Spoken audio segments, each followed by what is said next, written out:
जय हिंद दोस्तों, स्वागत है आप सभी का आपके अपने YouTube चैनल में इंडिपेंडेंट क्लासेस में। मैं गौरव यादव आज आप लोगों को फिजिक्स का नेक्स्ट लेक्चर कंटिन्यू करूंगा।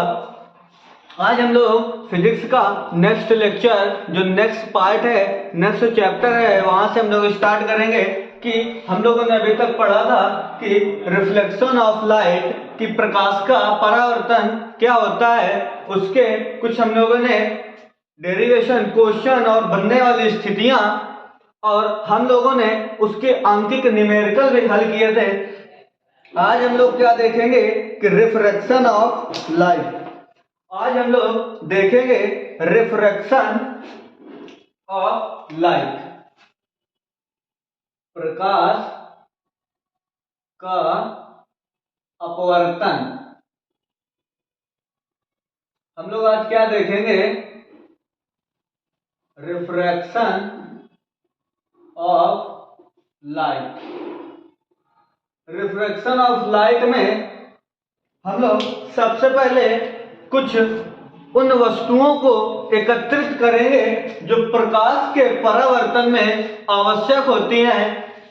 उनमें से हम लोग सबसे पहले प्रकाश के जो अपवर्तन होता है उसमें हमारा दो माध्यम काम करते हैं। जब हम लोगों ने प्रकाश का परावर्तन पढ़ा था तो उसमें देखा गया था कि जो माध्यम होते हैं उसमें एक ही माध्यम होता है, लेकिन जो प्रकाश का अपवर्तन होता है इस पर दो माध्यम होते हैं। उन दोनों माध्यम के आधारित हम लोग क्वेश्चंस को रिगार्डिंग इस फार्मूले से सबसे पहले हम लोग प्रकाश का अपवर्तन के बारे में डिसाइड करेंगे।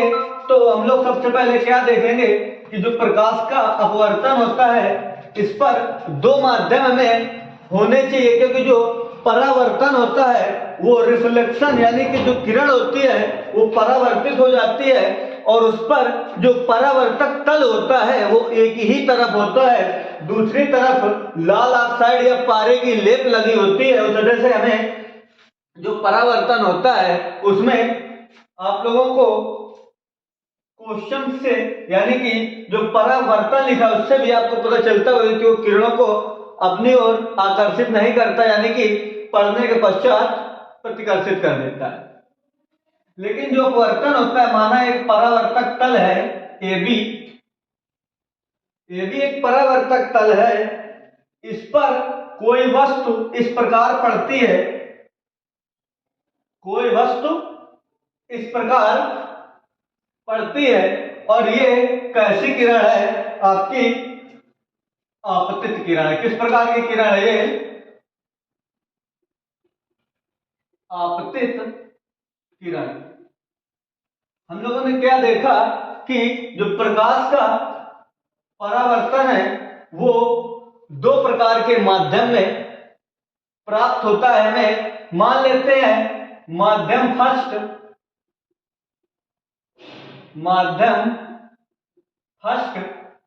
कांच मान लेते हैं इसको, कांच, शीशा। और शीशे पे इस तरह हम लोग डिसाइड, और इधर हम लोग माध्यम सेकंड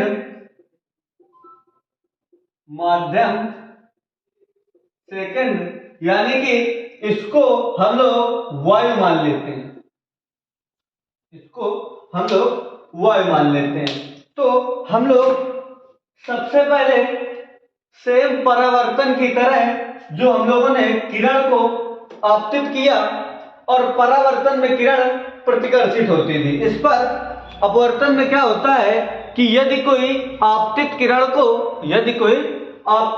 को किसी दो माध्यम, तो ये क्या है, ये माध्यम फर्स्ट यानी कि कांच और ये माध्यम सेकंड यानी कि वायु के बीच की जो परावर्तक लेयर यानी कि परावर्तक जो परत है, यानी कि तल भी कह सकते हैं, ये जो परावर्तक तल है इससे पढ़ने के पश्चात जो आपकी आपतित किरण है पढ़ने के पश्चात यानी कि जो अब अपवर्तित हो जाएगी, अपवर्तन के पश्चात यदि वो किरण अभिलंब की ओर झुक जाए यदि कोई आपतित किरण, यदि कोई सब, इसे हम टू टाइप से डिफिनेशन ज्ञात करेंगे। जो इसकी आप लोगों की क्या कि जो परावर्तन का, प्रकाश का अपवर्तन होता है, इसकी एक सीधी डिफिनेशन होती है कि यदि कोई आपतित किरण दर्पण पर या दोनों माध्यम के परावर्तक तल पर पड़ने के पश्चात वह दूसरे माध्यम में या अभिलंब की ओर झुक जाए या अभिलंब से दूर हट जाए, इस प्रकार का जो आप लोगों की क्रिया होती है उसे हम प्रकाश का अपवर्तन कहते हैं। और यह प्रक्रिया दो टाइप से होती है। आप लोगों को एक और स्टेप होता है इसका, मान लेते हैं ये इसका फर्स्ट स्टेप है और इसका ये सेकंड स्टेप होगा। तो सेकंड स्टेप में सेम ये एक प्रकार परावर्तक तल क्या होता है कि दोनों माध्यमों के बीच का जो तल होता है उसे हम परावर्तक। इसमें हम लोगों ने क्या लिया था कि जो आपतित किरण थी वो कहाँ थी, सघन माध्यम में। कांच आपका सघन माध्यम है, वायु आपका विरल माध्यम है। अब इस पर हम क्या करेंगे कि इस पर जो माध्यम फर्स्ट होगा वो क्या होगा, कांच, वो होगा वायु। माध्यम फर्स्ट वायु होगा और माध्यम सेकंड आपका कांच होगा। माध्यम सेकंड कांच होगा। अब हम क्या करेंगे कि माध्यम सेकंड आपका कांच और माध्यम फर्स्ट आपका वायु। इस पर जो आपतित किरण होगी वो इस प्रकार सेम पड़ेगी और पड़ने के पश्चात क्या करेगी कि अभिलंब, हमें इस आपतित किरण से अभिलंब डालना होगा और ये पड़ने के पश्चात, यह किरण पड़ने के पश्चात अभिलंब की ओर झुक जाएगी। पड़ने के पश्चात यह जो आपकी किरण है इस प्रकार अभिलंब की ओर झुक जाएगी। और जब आपकी किरण सघन माध्यम से विरल माध्यम में आएगी, जब कोई आपतित किरण सघन माध्यम से विरल माध्यम में आएगी तो वह अभिलंब से दूर हटेगी। वह किरण क्या करेगी कि अभिलंब से दूर हटेगी और इस प्रकार हमें क्या मानेंगे कि सबसे पहले आपतित किरण आपकी, ये जो किरण होगी, आपतित किरण होगी, ये ऐसी मान लेते हैं ये भी एक परावर्तक तल ए बी है और P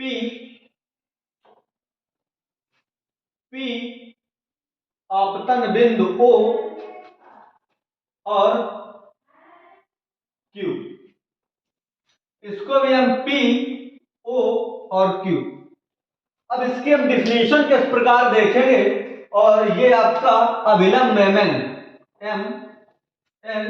ये आपका अभिलंब हो जाएगा।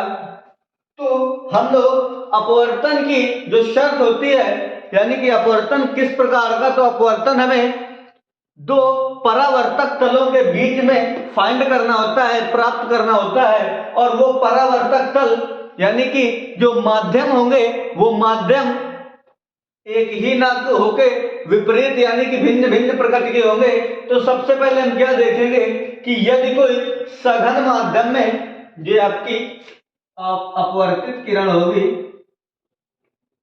अपवर्तित किरण, और ये आपका अभिलंब जो आप लोग जानते होंगे, मैंने आपको परावर्तन से बताया था, सेम आप लोग इसको यहाँ पर ये अपवर्तित किरण और ये अभिलंब और ये आपका परावर्तक तल, परावर्तक तल या परावर्तक लेयर, कुछ भी बोल सकते हैं। तो फर्स्ट मेथड क्या था कि जब कोई प्रकाश की किरण किसी माध्यम के, यदि कोई प्रकाश की किरण किसी अन्य माध्यम से, या हम इस प्रकार बोलेंगे कि यदि कोई प्रकाश की किरण सघन माध्यम से विरल माध्यम में जाती है तो वह अभिलंब से दूर हट जाती है। और इस प्रकार के या इस नियम को हम प्रकाश का परावर्तन कहते हैं। या इसको हम इस प्रकार बोल सकते हैं कि यदि कोई किरण, आपतित किरण विरल माध्यम से सघन माध्यम में जाती है, विरल माध्यम से सघन माध्यम में जाती है, तो वह अभिलंब की ओर झुक जाती है। इस प्रकार की जो प्रक्रिया होती है उसे हम प्रकाश का अपवर्तन कहते हैं। सबसे बड़ी बात कि जो प्रकाश का अपवर्तन है वो माध्यम पे डिपेंड करता है, और यदि माध्यम आपका सघन है तो विरल में जाएगी प्रकाश की किरण तो अभिलंब से दूर हट जाएगी, और यदि माध्यम आपका विरल है और आपतित किरण यदि परावर्तक तल से या दूसरे माध्यम में जाएगी सघन माध्यम में, तो जो आपका अभिलंब की ओर परावर्तित किरण झुक जाएगी। तो हम लोगों ने ये देखा प्रकाश का अपवर्तन, और प्रकाश के अपवर्तन को हम लोग इस प्रकार समझेंगे कि सबसे पहले जब इसकी रचना करेंगे तो हम लोग लिखेंगे कि हम लोग सबसे पहले माना दो हम लोग क्या लेंगे, माध्यम लेंगे। दो माध्यम जो विपरीत प्रकृति के होंगे, उनमें माध्यमों से एक इसी माध्यम से वायु से या कांच से आप प्रकाश आपतित किरण परावर्तित सघन माध्यम में कराइए और अभिलंब यानी भी खींचा। इस प्रकार हम लोग इसकी रचना लिख सकते हैं। उसके बाद हम लोग क्या देखेंगे, ये जो प्रकाश का अपवर्तन होता है इसकी कितनी शर्तें होती हैं। तो प्रकाश की हम लोगों ने प्रकाश के परावर्तन में क्या देखा था कि प्रकाश के परावर्तन की दो शर्तें होती हैं। कौन कौन सी, कि जब कोई प्रकाश आपतित किरण, परावर्तित किरण, अभिलंब तीनों एक ही तल में होते हैं। और हमने सेकंड क्या देखी थी कि आपतन कोण सदैव परावर्तन कोण के बराबर होता है। हम लोगों ने किसमें देखा था, परावर्तन में। अब इसका हम सेम कॉपी पेस्ट करेंगे अपवर्तन में। प्रकाश के अपवर्तन की शर्तें, प्रकाश के अपवर्तन की शर्तें, प्रकाश के अपवर्तन की शर्तें क्या होती हैं। हम लोगों ने जब प्रकाश का परावर्तन पढ़ा था तो उसमें क्या देखा था कि जो प्रकाश होता है आपतित किरण, आपतन बिंदु, परावर्तित किरण पर अभिलंब तीनों एक ही तल में होते हैं। यानी कि जो आपका परावर्तन माध्यम इस प्रकार बना था तो उस पर जो आपतित किरण आ रही थी और परावर्तित किरण जो यहाँ पर जा रही थी और जो अभिलंब, ये तीनों हमें आपतन बिंदु पर ही प्राप्त होते रहे। सेम इस पर भी क्या है कि यदि कोई माध्यम से आने वाली आपतित किरण अपवर्तित होकर निकल जाती है तो आपतित किरण, अपवर्तित किरण और अभिलंब तीनों एक ही तल पर होंगे। तो आपकी जो फर्स्ट शर्त है वो क्या है कि आपतित किरण अपवर्तित किरण आपतन बिंदु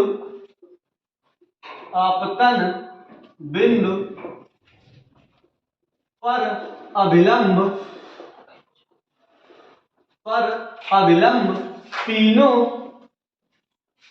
एक ही तल में होंगे। तो फर्स्ट इसकी शर्त क्या होगी, इसका जो पहला नियम होगा प्रकाश के अपवर्तन का वो क्या होगा कि आपतित किरण, अपवर्तित किरण आपतन बिंदु पर जो अभिलंब पड़ रहा था वो तीनों एक ही तल में उपस्थित होंगे।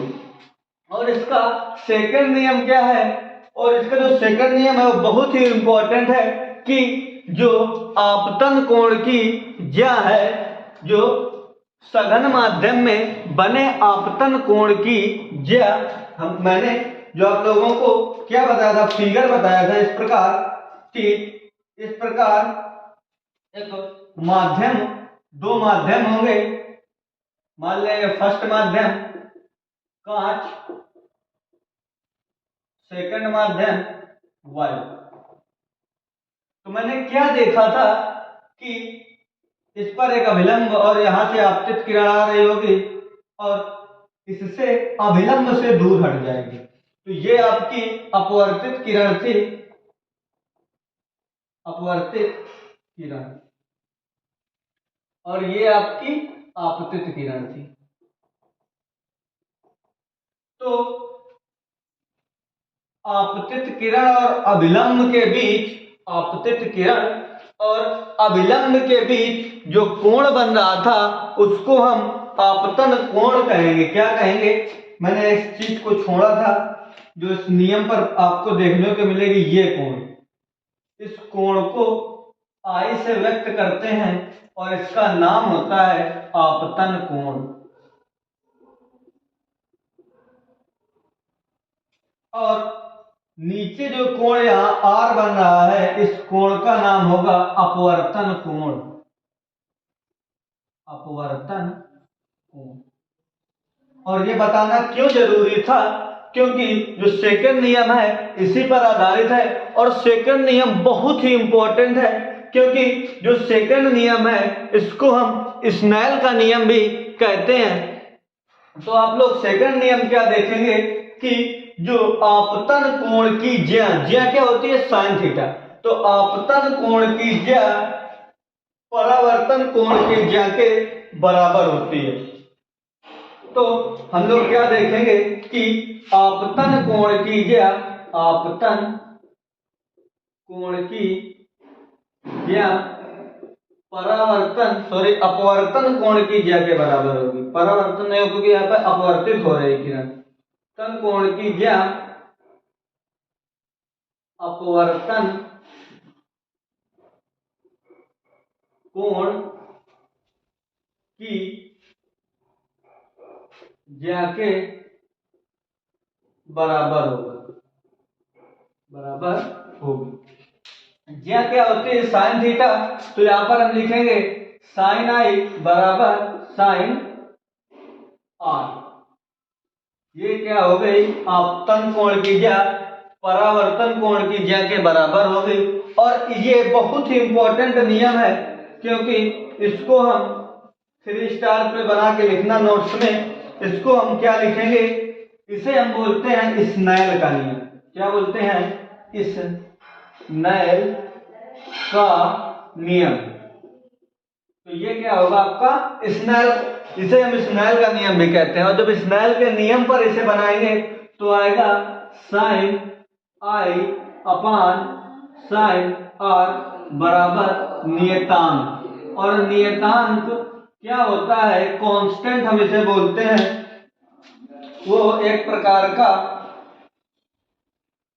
एक जो नियतांक होता है वो एक प्रकार का जो समीकरण है उसको संतुलित करने में काम आता है, बराबर रखने में काम आता है। तो जो स्नेल का नियम भी क्या होता है कि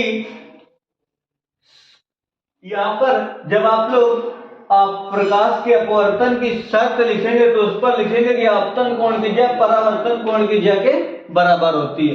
लेकिन जब आप लोग स्नेल का नियम लिखेंगे तो उसमें लिखेंगे कि आपतन कोण की ज्या तथा परावर्तन कोण की ज्या के अनुपात को, आपतन कोण की ज्या तथा परावर्तन कोण की ज्या के अनुपात को हम स्नेल का नियम कहते हैं।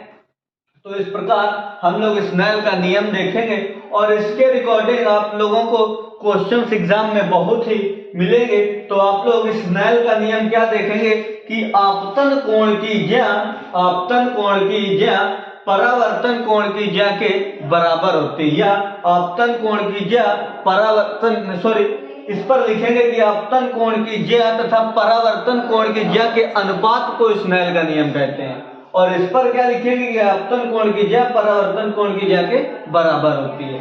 नियम में, स्नेल के नियम में हम दोनों जो ज्या होती है उनके अनुपात को हम लोग डिवाइड करेंगे, लेकिन इस पर हम लोग बराबर लिखेंगे। तो इस प्रकार और एक बात और कि सबसे बड़ी बात कि जो आपका ये कोण होगा, ये कोण जो होगा वो बराबर की दिशा पर कम या ज्यादा हो सकता है। अब आप लोग किस प्रकार डिसाइड करेंगे कि यदि किरण वास्तविक जो कोण होता है वो डिवाइडेशन होता है, क्योंकि जब आप लोग यहाँ से परावर्तित करेंगे किरण को तो ये किरण इससे अभिलंब से दूर हटेगी तो ये कोण आपका बड़ा हो जाएगा। यदि ये वायु से प्रकाश में आ रहा होगा तो ये कोण आपका अपवर्तन कोण छोटा हो जाएगा।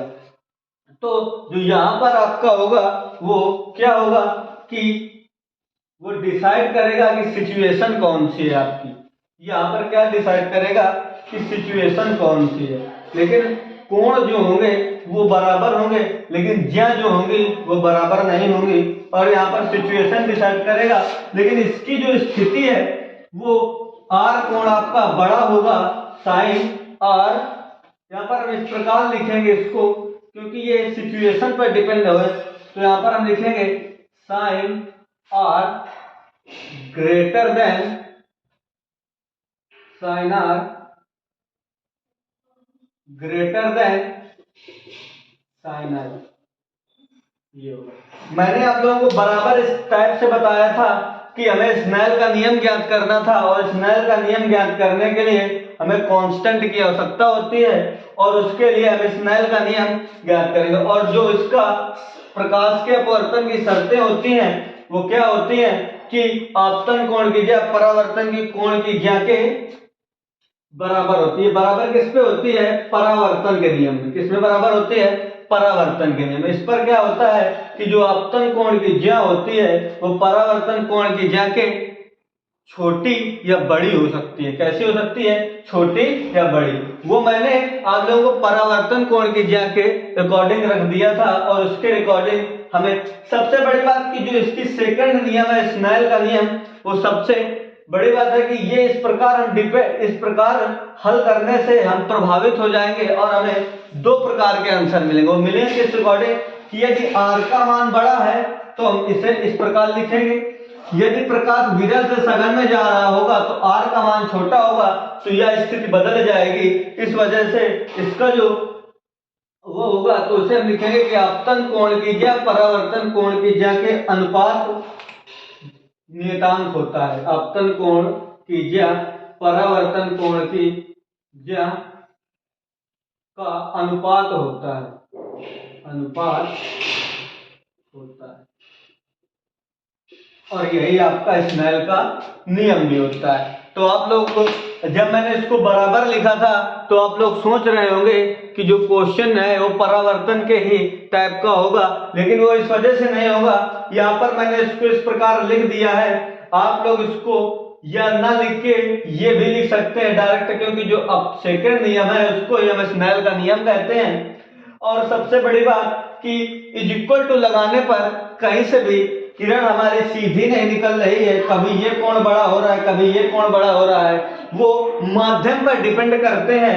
ये जो कोण होते हैं आपतन और अपवर्तन ये माध्यम पर डिपेंड करते हैं, और माध्यम पर डिपेंड करने की वजह से हम इसे इस प्रकार लिखते हैं कि अपवर्तन कोण की ज्या परावर्तन कोण की ज्या के अनुपात को हम स्नेल का नियम या सेकंड नियम कहते हैं, इसको सेकंड शर्त कहते हैं प्रकाश की। तो आप लोग जब मैंने बराबर लगाया था तो मैंने आप लोगों को समझाने के लिए बताया था कि जो परावर्तन था उस पर कोण हमें बराबर थे, जो आपतन कोण की ज्या परावर्तन कोण की ज्या के बराबर थी। और रीजन क्या था कि ये अभिलंब पर पड़ने के पश्चात जिस एंगल से आई थी उसी एंगल से वापस जा रही थी।